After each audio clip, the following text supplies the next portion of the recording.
Welcome back to Bank and Fieldhouse. The Griffins win this one tonight over Montana Western, the number 22 team in the country, 82-60. Welcome back to the post-game show. Mike Lageschulte now with the head coach of the Griffins, Tommy Connor. Tommy, disheartening loss to lose the way you did Thursday, but you guys really, from wire to wire, pretty impressive tonight. Your thoughts on the victory against Montana Western? It was a great bounce-back game for us. I thought our guys would do this. I certainly didn't expect to win by this margin. Western has a nice team. A well-coached team, good group. So that was good for our guys. What helped us is we made shots early, which we need to do. And I thought defensively the second half we took away a bunch of those baskets we were giving them the first half, and so we really guarded the second half. 30%. And they missed some open shots. It's not like all of them were contested, but I thought we made good adjustments. Our guys did a good job second half. Lance Spartan a lot of times said, you guys did the little things tonight. It seemed like our defense, offense, just a much better effort. Your thoughts on your Prairie guys overall tonight in this one? Excellent. Yeah, I thought everyone played well. Our bench guys came in and played well, and I thought our execution was good. 17 assists, 9 turnovers was great. 17 assists on 27 field goals. We probably shot more threes than I would like, but their defensive plan was just to pack us in and dare us. We could have shot a lot more. We could have had a couple guys shoot every time. Luckily, we made some. We had some guys come in and make shots, and Stockton really, those couple threes that stretch that lead was key.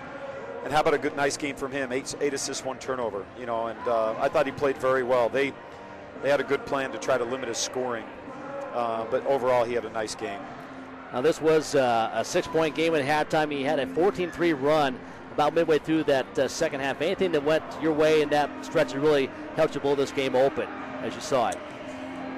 Well, there was a string there where they missed just a number of shots in a row. Yeah. And it wasn't just all due to our defense. They just, they missed some shots, and I thought we guarded some of it pretty well.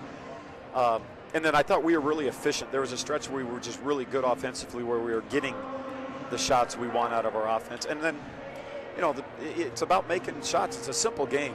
The other night, we didn't make shots. And tonight we make them, and we can stretch a lead. We can play at the pace we want, which is not super fast, but it allows us to play at a good tempo.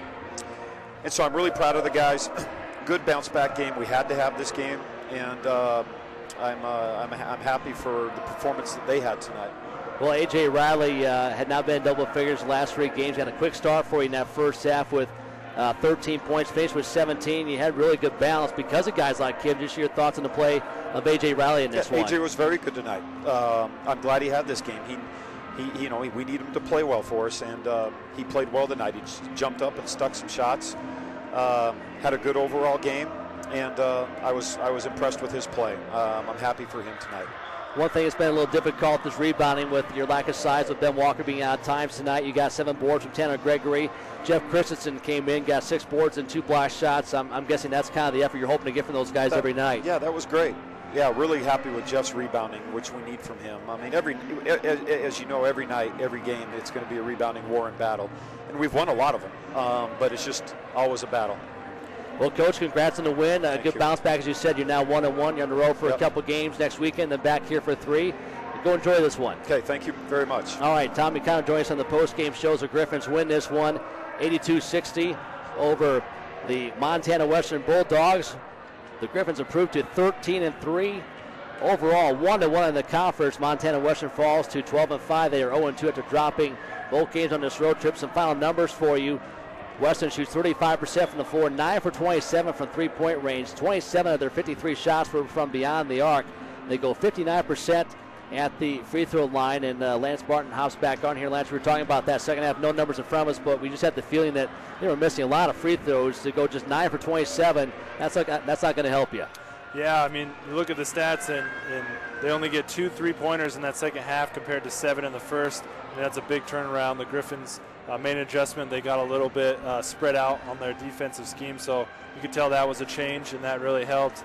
And then, going 13 for 22, 59% from free throw, that's not going to get it done, like you said. That's exactly the phrase that counts. And the Griffins going 89%, 17 of 19 from the free throw line.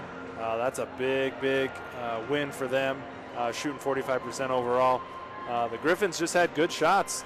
Sometimes they needed some big threes, and they got those. Sometimes they needed a drive, draw, and kick. Sometimes they needed to go hard to the basket. They kind of did everything, and they did it really well tonight. So overall, every aspect of the game for Westminster was really solid tonight. Well, the Griffins forced 19 turnovers, and as a result, points off turnover 22-13. The advantage for Westminster over a team that has some pretty good guard play, likes to get up and down the floor and score. That's a huge win for the Griffins right there in that category. Yeah, I think the matchup zone, affected the Bulldogs a lot more than they thought it was going to. I think they thought they were going to be able to come in and shoot their way out of it, which a lot of teams do.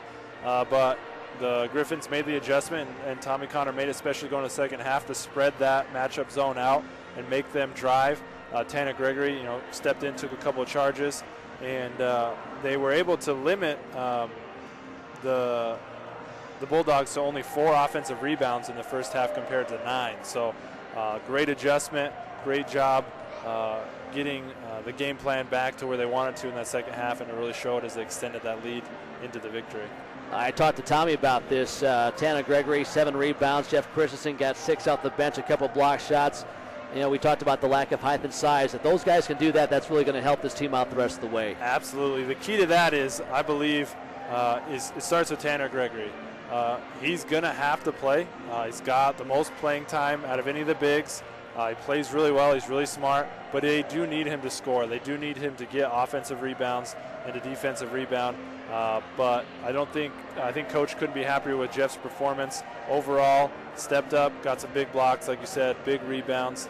And that's a big confidence boost for him. We talk about confidence a lot here. And Jeff Christensen is one who could be a huge factor for the Griffins down the road. Some other good numbers. Jake Orchard, 11 points, but 3 block shots, 5 steals in 31 minutes. And as you mentioned, some pretty good defense by him, especially in the second half of this game. Absolutely. He was definitely frustrating Brandon Brown, who we've both agreed that he's one of the best guards that we've seen come through here so far. And 2 plays in a row, Jake Orchard comes down, gets the steal that leads into a transition bucket, and then he gets a big block and gets the ball before it goes out of bounds, and they score another one. So 2 potential shots going up by Brandon Brown, their best player, and it turns into 2 transition buckets for the Griffins. So Jake Orchard doing what he does best. All right, the Griffins on the road next weekend for a pair of them back here January 22nd for Purple Out, 2-for-1 admission with the Griffin gear for adult tickets. The Griffins outscore the Bulldogs 37-21 in the second half to win by 22, 82-60. Top scores in the game. Brandon Brown, 25 points to lead Western, but no one else in double figures. Not much help behind his effort. But the Griffins just the opposite. They had 5 guys in double figures, led by A.J. Riley, 17 points. Michael Stockton came alive late in this one, 13 points. Also 8 assists, just 1 turnover for him. 13 points from Rainbird. The Griffins win this one to move to 13-3. 1-1 in the conference. For Lance Barton, I'm Mike Lageschulte. Thanks for joining us. We'll be back in a couple weeks on Griffins TV.